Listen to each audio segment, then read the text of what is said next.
Fellas, another question.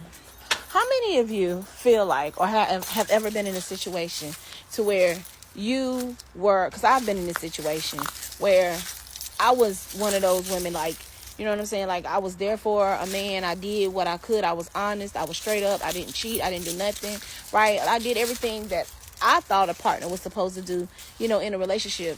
But then come to find out, like, he was doing total opposite of all the shit that I did, right? So once I find that out, it was like, fuck it. It was like the next person I get in a relationship with, they gonna get the raw and the real uncut bullshit, because I tried to be straight up, be honest, you know what I'm saying, be one of those women that, you know what I'm saying, was there, had your back, build you up, hold you up, and if you fail, pick you up, you know what I'm saying, not kick you when you down, all that. But you decided to play in my face and do this bullshit. So now I'm on some old vendetta shit. Not vendetta, but some old fuck the next person. Even though I'm in a relationship with you, I'm not going to give my all. You know what I'm saying? Because I don't want to get hurt no more. So with that being said, how many of you men have been in a situation where, you know what I'm saying, you did that, you was that good man, and then turned around once that person hurt you. Now, out of just being hurt, you turned into a dog. You turned into a person that really don't give a fuck about nobody else's feelings. And I'm not saying it's right, because as you grow and you get older, you learn. Like me now, I would never do that. I would never be that type of person. I don't want to be around that type of person, because you live and learn. But with my first kid's father, the first three that I have by one dude, like, he was my first everything. So I gave him everything, and he just was like, forget it. You know what I'm saying? But he put on this facade that he was there for his family. He wanted a family. He wanted to build and all this other stuff.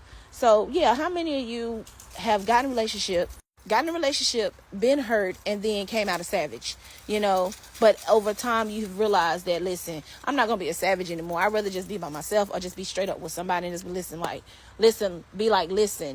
know what I'm saying? This is what I want.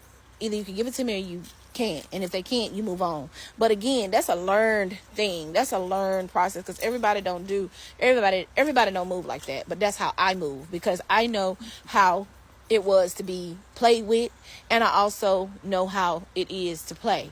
And once it got done to me, you know what I'm saying, as I got a little older, within like in my 30s, then I was like, you know what, this shit ain't good. From now on, I'm just gonna be straight up. Either you can deal with it or you can't. This is what I'm looking for. If you can't give it to me, then I'm gonna keep moving. You know what I'm saying? But if you can give it to me, then we gonna build and we gonna grow. But time will tell what people are really truly about, because people, when they meet you, they show you their representative, and then when you get to really know them, then you get the real them. And that's not the person you met. And for me, I be out. That's just me. I be out.